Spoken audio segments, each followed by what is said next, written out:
अस्सलाम वालेकुम बच्चों, कक्षा छठी विषय हिंदी। आज इस विषय में हम पाठ क्रमांक 5 जोकर ये पढ़ेंगे और उसे समझेंगे और आप अपनी इसको जो है वो अपनी कॉपी में इसको आपको लिखना भी है। तो प्यारे छात्रों, यहाँ पर ये पाठ जो है वो कोई कहानी नहीं है, कोई इसमें कोई हास्य व्यंग या लतीफ़ा जोक ऐसा नहीं है, बल्कि इसमें एक पात्र है जोकर का और उस पात्र के ज़रिए हमें बहुत उनके चित्र को देखते हुए, उनके चित्र के हाव भाव को देखते हुए हमें जो है वो कुछ कहावत और मुहावरे यहाँ पर सीखेंगे आज हम। तो इस प्रस्तुत पाठ में मुहावरों और कहावतों के द्वारा अपनी बात कम से कम शब्दों में व्यक्त करने के लिए प्रेरित किया गया है। अर्थात क्या है बच्चों, बात करना सबको बहुत पसंद होता है, लेकिन कभी कभी हम ज़रूरत से ज़्यादा इतना बोल जाते हैं कि जो असल मुद्दे की बात है वो हम बोलते ही नहीं हैं और गैर जो अनावश्यक जो बातें हैं वो हम बोल जाते हैं। इससे क्या होता है कि सामने वाले के बात भी समझ में नहीं आती और समय की भी बर्बादी होती है। तो बहुत बार ऐसा होता है कि अपने बात में जो है वो अच्छा असर पैदा करने के लिए, बात में जो है वो वज़न पैदा करने के लिए और बात में रुचि पैदा करने के लिए, इंटरेस्ट है, दिलचस्पी पैदा करने के लिए मुहावरे और कहावतों का इस्तेमाल किया जाता है। इससे बोलने वाले की जो है वो मालूमात, उसका जो है वो नॉलेज ये भी समझ में आता है और सामने वाले को सुनने के लिए भी अच्छा लगता है। जैसे यहाँ पे कुछ चित्र दिए हुए बच्चों, तो मैं आपको इस चित्र के ज़रिए मैं आपको कहावत या मुहावरा समझाती हूँ।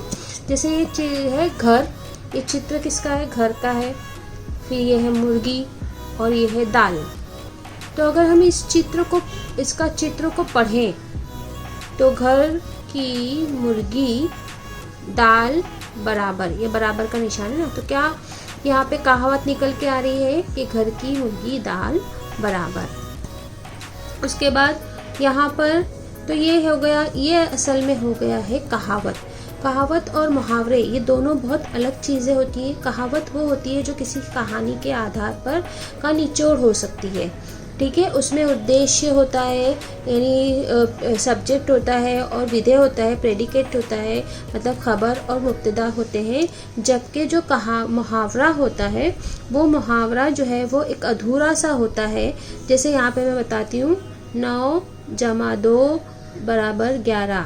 तो इसका मुहावरा क्या होता है? 9, 2, 11 होना, ठीक है। तो यहाँ पर जो है कि कोई भी सब्जेक्ट नहीं है और ना ही कोई प्रेडिक्ट है, मतलब किसी के बारे में बात हो रही है ये भी पता नहीं है और क्या बात हो रही है वो भी पता नहीं है, यानी इसका जो अर्थ है ये अपने आप में अधूरा होता है। जबकि यहाँ पर कहावत में जो है वो हमें बराबर से समझ में आता है कि क्या कहा जा रहा है। और एक और अंतर है जिसमें ये बहुत ही साधारण सा अंतर है। जैसे यहाँ पर हमेशा मुहावरे में हमेशा आखिर में ना आता है, ठीक है। और इंशाल्लाह ज़ूम पे जब हम मिलेंगे तो मैं अपनी नोट्स के ज़रिए और भी आपको इसके विस्तार में जानकारी दूंगी। तो चलिए हम देखते हैं कि इस पाठ में क्या क्या आपको मुहावरे और कहावतें दी हुई हैं। पहले यह है, जोकर अपनी जान पर खेलकर कलाबाजियाँ दिखाता है। तो यहाँ पर कहावत, यहाँ पर क्या आया है? मुहावरा आया कि कहावत आई है? तो यहाँ पर आया है जान पर खेलना, है ना, जान पर खेल कर। तो यहाँ पर क्या आया है? मुहावरा आया है जान पर खेलना।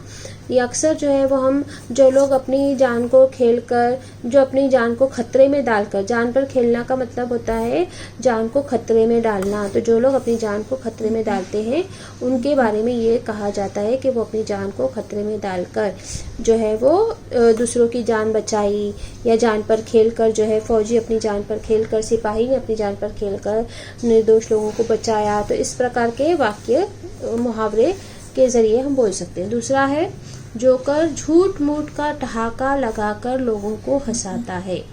यहाँ पर ठहाका लगाकर हंसना, ठहाका लगाना मतलब ज़ोर से हंसना, ये भी एक मुहावरा है। देखो इसमें किसके बारे में, कौन हंस रहा है, कब हंस रहा है, क्या है ये नहीं पता है, सिर्फ इसका अर्थ क्या है, मुहावरा क्या निकलता है, इसका मुहावरा है ये अर्थ है और इसका मुहावरा क्या है? ठहाका लगाना, ठीक है, यानी ज़ोर से हंसना। तीसरा है, उचित प्रतिसाद न मिलने पर जोकर मन महसूस कर रह गया। मन महसूस कर रह गया मतलब अफसोस करके रह गया, मन छोटा करके रह गया। ठीक है, उसके बाद आगे है खेल समाप्त होने पर कुछ बच्चों द्वारा जोकर को धन्यवाद कहने पर फूला ना नहीं समाया। फूला ना समाया इसका मुहावरा है बहुत अधिक खुश होना।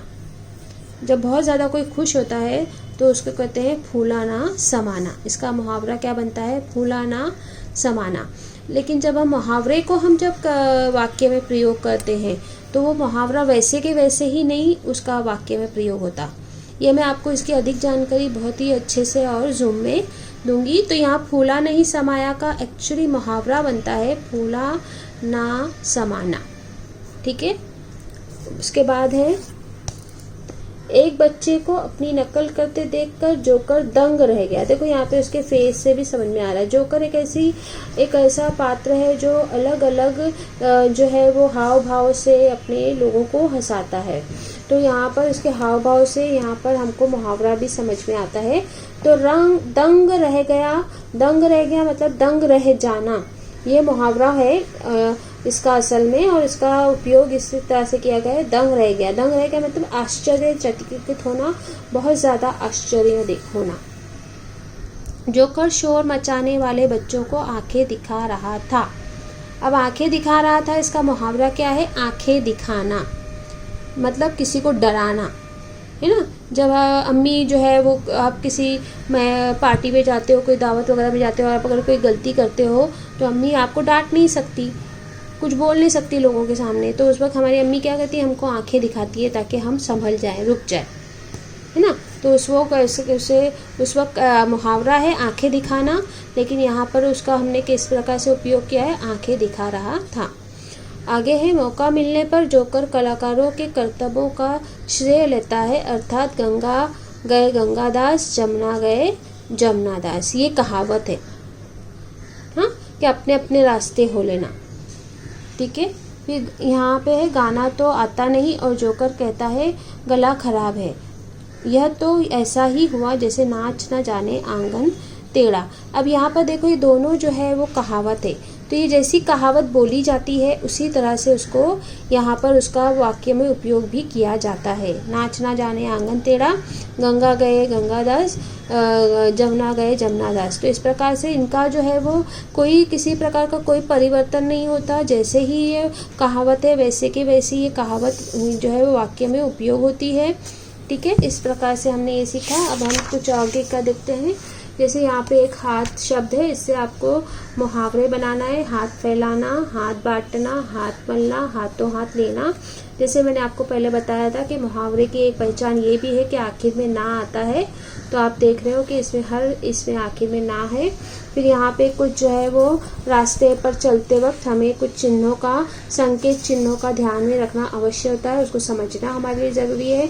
ये संकेत चित्र का मतलब होता है रुकिए, इसका मतलब होता है यू टर्न, यू मुड़ना निषेध। यहाँ इसका अर्थ होता है सीधे जाना अनिवार्य। यहाँ है पार्किंग निषेध, मतलब इंग्लिश में उसको बोलते हैं नो पार्किंग। यहाँ पे है ट्रक निषेध, मतलब छोटी गली, अगर छोटा रोड है, छोटी गलियाँ हैं तो वहाँ ट्रक जाने के लिए मनाही होती है।